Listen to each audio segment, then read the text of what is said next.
5.5 स्थानापन्न विधि,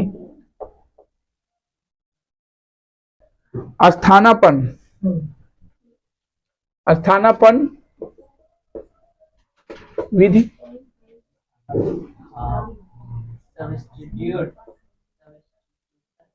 विधि और इंग्लिश में सब्स्टिट्यूशन मेथड, सब्स्टिट्यूशन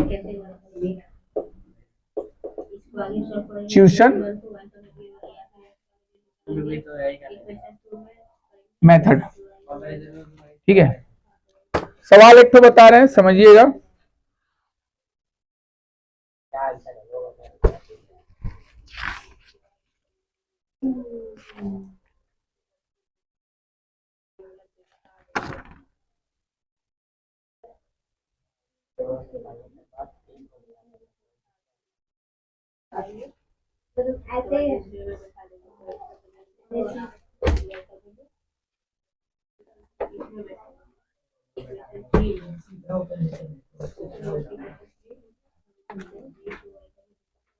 फाइव का 2x plus 3/y equal to 5x minus 2/y equal to 3। ठीक है, 2x plus 3/y equal to 5x minus 2/y equal to 3। Equation number 1, equation number 2 सीख लीजिए, ये विधि भी ध्यान से देखिए। तो सब्स्टिट्यूशन मेथड या स्थानापन्न विधि कैसे बनता है। ठीक है, तो स्थानापन्न विधि में क्या होगा ना, कोई पहले तो हम फर्स्ट समीकरण लिखेंगे, सॉल्व फ्रॉम इक्वेशन 1, समीकरण 1 से, समीकरण 1 से 2x plus 3/y equal to 5। हम लोग इसमें एक्स वाई में से किसी एक का मान निकालना हमको, तो मान लो मैंने y का निकाल दिया। ठीक, y का मान निकालेंगे 3/y और 2x यहां चल जाएगा। समझ में आया देव? 3y को लिखे, उसके बाद सिर्फ इसको यहां फेंक दिए, इतना ही किया और कुछ नहीं किया। समझ में आ गया? क्रॉस मल्टीप्लिकेशन होगा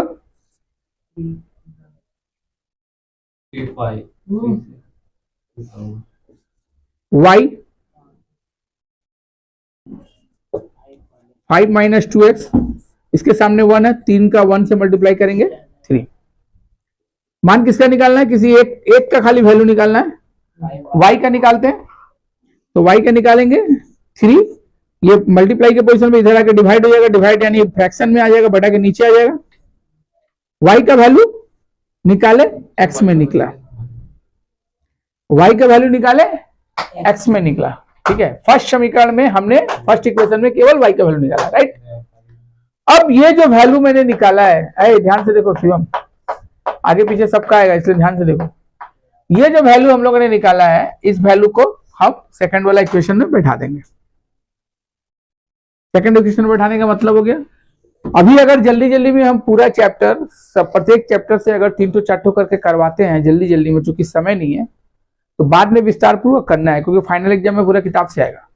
तो इसलिए जब एग्जाम खत्म हो जाएगा तो आप लोग जो जो छूटा हुआ है, जो जो बचा हुआ है, वो सब करवाइएगा। ठीक है, फिलहाल तो सिलेबस के हिसाब से जितना जल्दी होगा, हर चैप्टर में अगर 4 सवाल भी सीख लेते हो तो आइडिया, कॉमन सेंस बढ़ जाएगा और क्लियर हो जाएगा कॉन्सेप्ट कि कौन सा सवाल कैसे बनाना है। ठीक है, बाकी आपको ऊपर है, आप कितना मेहनत करिएगा।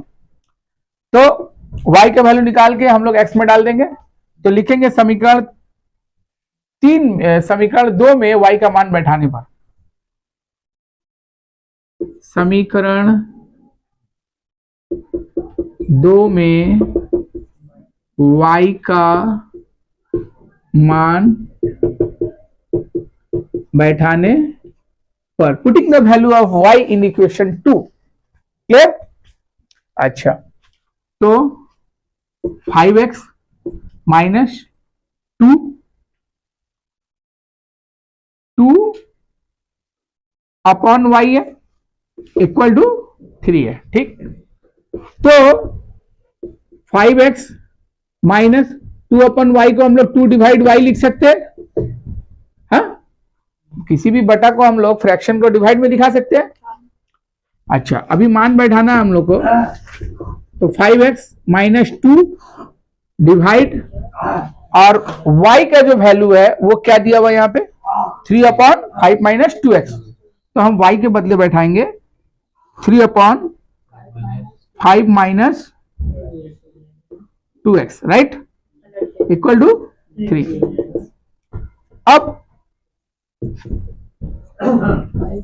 डिवाइड जब इनटू में बदलता है तो उसके बाद वाला संख्या उल्टा हो जाता है, नीचे का ऊपर, ऊपर का नीचे, डिनोमिनेटर ऊपर हो जाएगा न्यूमरेटर में, न्यूमरेटर डिनोमिनेटर में आ जाएगा, अंश हर में बदल जाएगा, हर अंश में बदल जाएगा। समझ में आ गया सबको?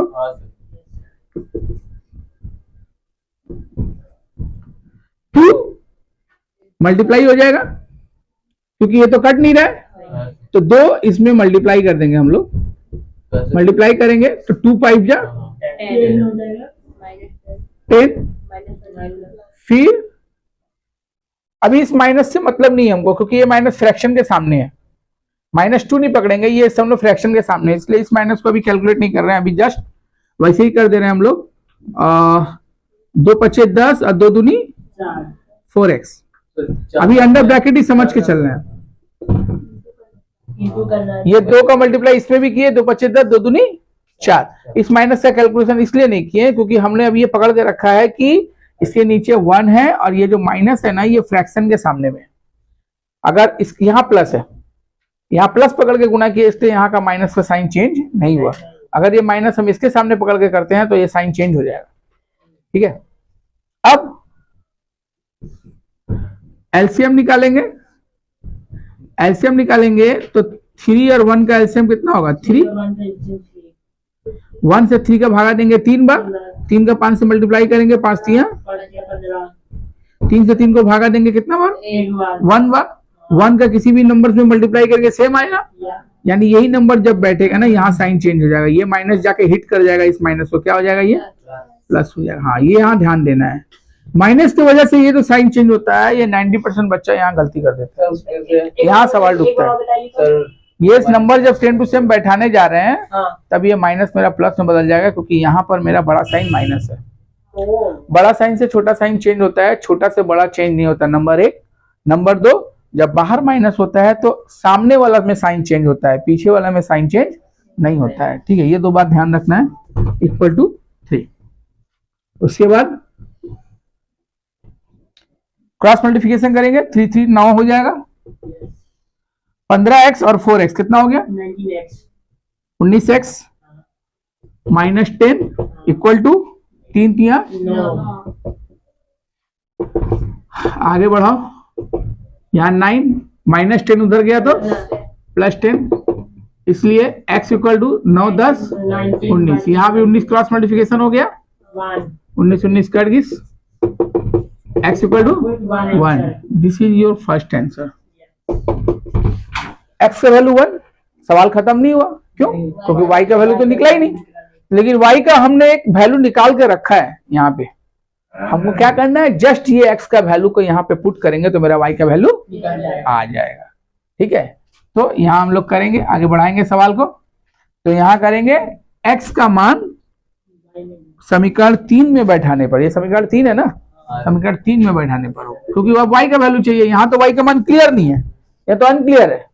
ठीक है, यहाँ क्लियर करेंगे तो y का वैल्यू हमारा यहाँ मेंशन कर देंगे कि x का मान समीकरण 3 में बैठाने पर, x का मान समीकरण 3 में बैठाने पर, putting the value of x in the equation 3। ठीक है, तो लिख लोगे ना स्टेटमेंट देव, putting the value of x in equation 3 you can write। ठीक है, तो y equal to 3 upon 5 minus 2x, 3 upon 5 minus 2x का वैल्यू कितना हो गया 1, क्योंकि 2 और x के बीच में कोई साइन नहीं है तो इनटू पकड़ेंगे, ये x नहीं है, ये इनटू है। और उसके बाद y को यहीं छोड़ दो, क्योंकि y अकेला ऑलरेडी हो चुका है तो आगे बढ़ाने की जरूरत नहीं है। और खाली बराबर के नीचे बराबर, ये बराबर इधर नहीं आना चाहिए, ये डिस्टेंस यहाँ ब्लैंक्स रहना चाहिए, नहीं तो ये पता नहीं चलेगा। ठीक है, ये इधर ला दोगे तो सवाल गलत हो जाएगा। ये ठीक बराबर के नीचे बराबर के नीचे मेंटेन होगा। और 3 5 2 1 कम 2, तो 3 5 में से 2 गया 3 3 3 कट गई से, यानी that means y equal to 1 x equal to 1। आपका फाइनल आंसर होगा x equal to 1 y equal to 1 answer. Note down, इसका स्क्रीन फोटो लो, फोटो लेके ग्रुप में भेजो।